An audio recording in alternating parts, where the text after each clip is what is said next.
Hooray! Guess what?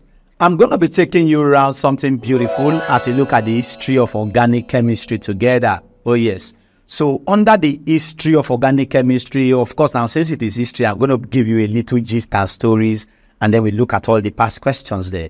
And this is our lesson 2, very quickly. So what is it under the history of organic chemistry that we should know very fast? Oh yeah, follow me. You must know this, that the term organic, anytime you hear the word organic, what does it mean? It means relating to or derived from living matter. So the word organic actually means living. So anything that is living, the ancient chemists, to them, how they picture organic compound is this. When they just say organic, what comes into their mind is anything that is living. And you know, living things are two, plants and what? Animals. So anything that you derive from living things, what do you call them? Organic. Whatever you derive from non-living, what do you call them? Inorganic. Are you understanding it now? So the term organic, it means literally, it means living. So it is relating to what derived from what living matter. Another important thing is this. Initially, organic chemistry was believed to be the study of compounds such as your urine, your starch, and alcohol. So since we have urine, starch, and alcohol, of course, they will form an acronym. And what's the acronym? USA. So what were the things that organic ancient chemists thought that organic chemistry said to handle? Your urine, your starch, and your alcohol. That's what? USA. Why? Because if you watch your urine now, normal human, if you want to wee, urine is a component of your urine. And since urine or urea is a part of your urine, so, and urine is coming from the body of living things, what do we consider urine to be? Organic. Starch, you will obtain them probably from your plants, right? And then since you're obtaining them from your plants, what do you call it? Organic, because plants are part of living things. Alcohol, where is the origin? Where is it going to come from? Definitely, right? If you ferment your, let's say, you ferment your palm wine, you are going to have like alcohol now. So because of that, since these things are coming from living things, they just have the concept that, okay, these guys are organic. And as a result of that, very fast, still on the history, you must understand 2 things with me very, very quickly. That hence, organic compounds were believed to be obtained either from animal origin or your plant origin. So whether it's your plants or your animals, for example, when you take your lion skin to form cloth, right? Your lion skin now, you know, ancient times, they use lion skin and all of that. When you use your lion skin to form your clothes, the big question is this: that clothes that you are wearing, do they term it organic or they believe that it's inorganic? They believe that it is what? Organic. Because where is that skin coming from? From the body of lion, which was once living. Another important thing very quickly is this. You must understand this, that to obtain organic compounds from their elements, as at then, it was believed that a vital force was needed. And because vital force was needed, this means that vital force existed in all living things. That means I want to obtain organic compound from an element, right? How do I obtain that organic compound? I need a vital force. And that vital force exists in living things as a theory was postulated. And that theory is called the theory of what? Vitalism. Now follow me very squarely and understand this. So can you just get organic compounds from elements? No, it's not easy. Why? Because you need a vital force. And which theory governs that vital force? The theory of vitalism. And the big question is, who postulated the theory of vitalism? You must understand this, that there is this intelligent guy. His name is Johannes Jacob Berzelius. What's his name? Johannes Jacob Berzelius. So it was this guy that postulated the theory of vital force. Now listen carefully. The theory of vital force was introduced by who? Johannes Jacob Berzelius. In what year? In the year 1815. Why? Because according to Berzelius, he thought that organic compounds were too complex to be produced from their elements. Hold on a bit very quickly. This class you're watching right now is just one out of a series of classes within the LearnLift app. And guess what? LearnLift is a mobile app, right? Where you study in intensively as well as extensively. So within the LearnLift app, you can see it very quickly. You have access to all your subject there. You have your use of English, you have your mathematics, you have your physics, you have your chemistry, you have your biology, you have your JAM 400. All of them, they are different subjects within the LearnLift app. And of course, you have different topics under every particular subject, and everything has been narrowed down to you, down to the curriculum, with their past questions and everything to the core. And don't forget that within the LearnLift app, you have access to your video lessons, where you can start going through your classes uninterrupted. You have access to your notes. Oh yes, your notes, well organized, well structured for you, and you are running through all of them. And of course, inside the notes are past questions for you. You have access to your past questions in CBT format, where you can go through all of them extensively well. All of it within the LearnLift app for you and more. And guess what? Very important. You want to download the LearnLift app, all you need to just do is head down to Play Store or your App Store and type LearnLift. That's all. Once you type LearnLift, of course, the app is going to pop up for you, and you're going to see the logo, and then you download the app, and then you follow up on your studies intensively. Before we proceed, let's get back to class. Flow with me.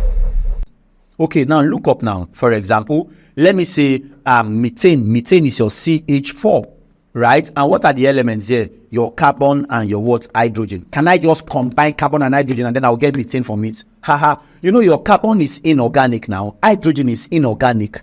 But your methane is organic. So for you to derive organic compounds from their elements, according to Berzelius, vital force is what prevents that from occurring, because he thought that organic compounds were too complex to be produced from their elements. And who gave this law? Berzelius, don't forget.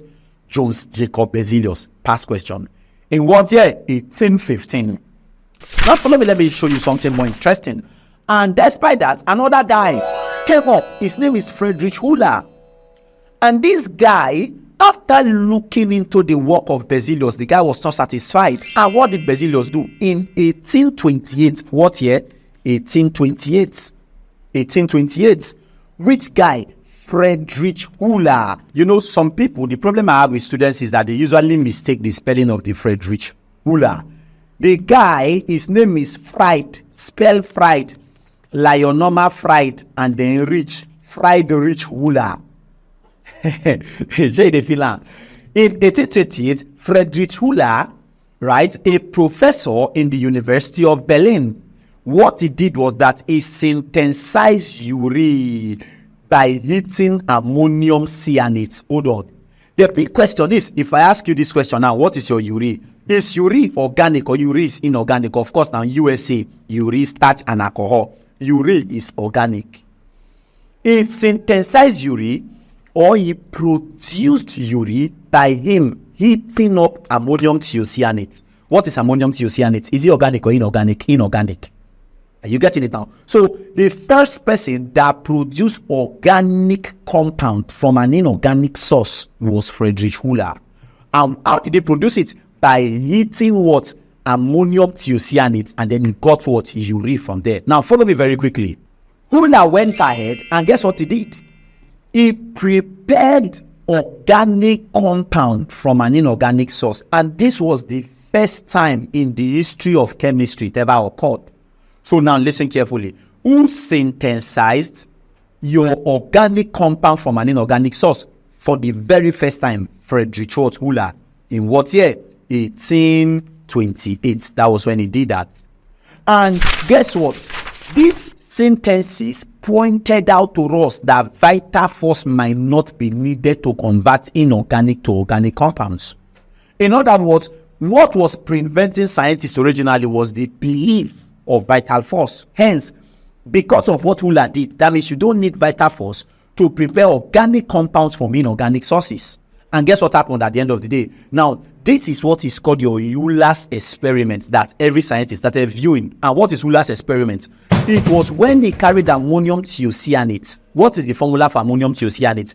NH4CNO. Let it sink inside you. Ammonium cyanate is what? NH4CNO. Ammonium cyanate, but though some people like calling it ammonium thiocyanate. Ammonium cyanate is what? NH4CNO. What did he do to ammonium cyanate? He heated it. That means he applied heat, right? And then after heating it, it decomposed, and then it gave us what? Urea. And what's the formula for your urea? Urea is your NH2. Whether you say NH2 or H2N is the same thing. To your C to double bond to O to your NH2 like this. This is your urea. Now, please hold on. How many nitrogen do we have here? 1, 2. How many nitrogen? 1, 2. Now, how many carbon do we have? Carbon is 1. Carbon is 1. How many oxygen? 1. How many oxygen here? 1. How many hydrogen? 4. How many hydrogen? 2 plus 2 is how many there? 4. Listen, what is the formula for your ammonium cyanate? Ammonium cyanate is what? NH4CNO. What is the formula for your urea? Urea is what? Your NH2 or your H2N to C to double bond to O to what? NH2. Let this thing be in your head now. Are you understanding me now? If you understand that, this is what we call your what? Your Wöhler's experiment. What is Wöhler's experiment? Where you synthesize urea from your ammonium what? Cyanate. And as if it did not stop there. Hold on a bit very quickly. This class you're watching right now is just one out of a series of classes within the LearnLift app. And guess what? LearnLift is a mobile app, right? Where you study intensively as well as extensively. So within the LearnLift app, you can see it very quickly. You have access to all your subject there. You have your use of English, you have your mathematics, you have your physics, you have your chemistry, you have your biology, you have your JAM 400. All of them, they are different subjects within the LearnLift app. And of course, you have different topics under every particular subject. And everything has been narrowed down to you, down to the curriculum with their past questions and everything to the core. And don't forget that within the LearnLift app, you have access to your video lessons where you can start going through your classes uninterrupted. You have access to your notes. Oh yes, your notes well organized, well structured for you, and you are running through all of them. And of course, inside the notes are past questions for you. You have access to your past questions in CBT format where you can go through all of them extensively well. All of it within the LearnLift app for you and more. And guess what? Very important. You want to download the LearnLift app? All you need to just do is head down to Play Store or your App Store and type LearnLift. That's all. Once you type LearnLift, of course, the app is going to pop up for you and you're going to see the logo, and then you download the app and then you follow up on your studies intensively. Before we proceed, let's get back to class. Flow with me. As if it did not stop there. Other scientists start doing their best, right? And guess what? A guy called Kolbe, a German chemist, in the year 1845, he prepared acetic acid. Which one is acetic acid? Acetic acid is your ethanoic acid, and that is your CH3, your COOH. This is your ethanoic acid. And who prepared ethanoic acid or your acetic acid? It was prepared by Kolbe for the first time. And that guy is a German chemist from an inorganic source. And this guy here that you can see is your Adolf William Hermann Kolbe. That's the guy's name. So you can see that the theory of vitalism, we are disproving it small, because in the mouth of two or more witnesses, a truth is not established. First, Wöhler have said his own, Kolbe just confirmed it. And as if it was not all, another guy came up. And the guy that came up was in the year 1856, where methane was prepared. Who prepared methane for the first time? Barthelot. What's his name? Barthelot. And he prepared methane for the very first time. And this guy that you can see here, this is your Pere Barthelot. He was the first guy to prepare methane. And immediately this guy prepared methane, something happened, everywhere shook. Guess what? What shook was the fact that, man, these three guys, because of their postulates, it eroded the theory of vital force. So everybody just said, Basilius, I beg, go and sit down, Jerry, with your theory of vital force. It does not hold water anymore. Do you understand? If you are sure you really do, and you understand this very, very well, guess what? Another thing came up, and this guy is Lavoisier. It was Lavoisier who, for the first time in the history of chemistry, pointed out that regard composition, animals and vegetables, and you know vegetables are more like plants, right? Animals and vegetables, they have the same composition, and there is something that they have that is in their body that is similar, and that is your CHO. What is it called? CHO. And what is your CHO? Your CHO is your carbon, hydrogen, and oxygen. if you watch in the whole organic chemistry, there are three elements that tend to stand out: your carbon, hydrogen, and what? Of course, carbon is number one. Hydrogen now follow, then what? Oxygen. So your animals and vegetable were the same and they contain the same composition. That was proven by who? Lavoisier. And then what were the elements he pointed out there? Carbon, hydrogen, and what? Oxygen. And of course, my G, this is Anton Lavoisier. Sir, Anton Lavoisier that we know? Yes, this is the real guy there. This guy now good. Hey, greatest of all time. Now follow me very quickly. Aside your carbon, hydrogen, and oxygen, of course, sometimes you have your phosphorus and what? Nitrogen. But the three that are common are your what? Your two. Just remember two. Carbon, hydrogen, and what? Oxygen. Does it make sense? Now, if you understand that, let's look at some past questions very quickly. We'll test ourselves as it is hot. Now, look at question number 1. Question 1 here says, which scientist introduced the theory of vital force in organic chemistry? I don't expect you to fail any one of these questions. Which scientist introduced the theory of vital force? Is it Friedrich Wöhler, or is your Berzelius, or is your Kolbe, or it's Lavoisier who introduced the theory of vital force? Of course, theory of vital force was introduced by Berzelius, Jones Jacob Berzelius, and that makes option what? B, the correct answer. Shall you see now? Look at the next question very quickly. This question here says, who was the first scientist to synthesize urea from inorganic source? You know anything that has to do with the synthesis of urea? Is it your Friedrich Wöhler, or is your Berzelius, or it is your Kolbe, or it is your Lavoisier? Give me, who is the person? Of course, Wöhler's experiment was the one that we used to synthesize urea. Your what? Urea from what? Ammonium thiocyanate. And which person is that? Friedrich Wöhler. Option what? A becomes the correct answer. Look at the next question very quickly. In this question, they gave us what compound was prepared by Kolbe. Kolbe prepared what in the year 1845? What did he prepare? Contributing to the erosion of what? The theory of vital force. Is it your urea that he prepared, or it was acetic acid, or it was your methane, or it was your ammonium thiocyanate? What did he prepare? What Kolbe prepared was acetic acid. And acetic acid here is ethanoic acid with the formula CH3COOH, right? And which option is that? Option B becomes the correct answer. Look at this question very quickly, and this interesting question says, who first pointed out the elemental composition similarities between animals and vegetable? Of course, is it Friedrich Wöhler, or is our Berzelius, or is your Kolbe, or it is your Lavoisier? Who pointed it out? Of course, that's Lavoisier. Now option D become the correct answer.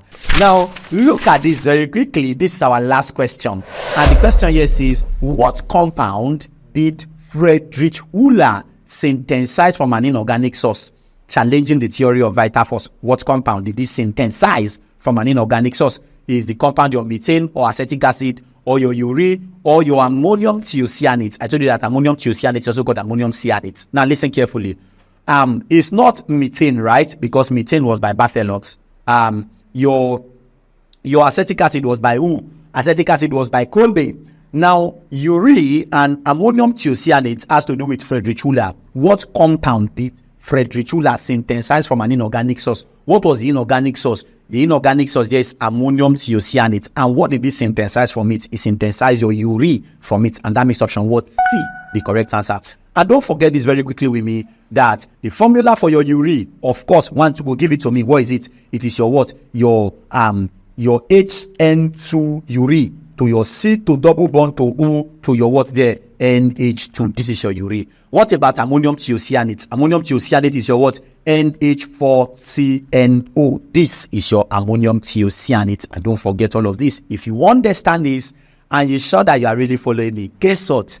In the next class, we'll look at something that is mind-blowing as I take you around everything in that lesson 3. See you in the next lesson very quickly.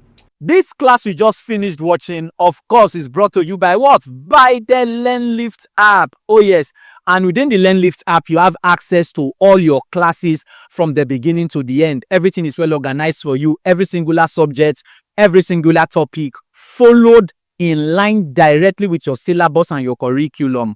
And of course, can I tell you something lovely about the LearnLift app? Oh, this is the sweet part of it. You have access to your JAM classes within the LearnLift app. You have access to your WAEC, your NECO, your GC classes.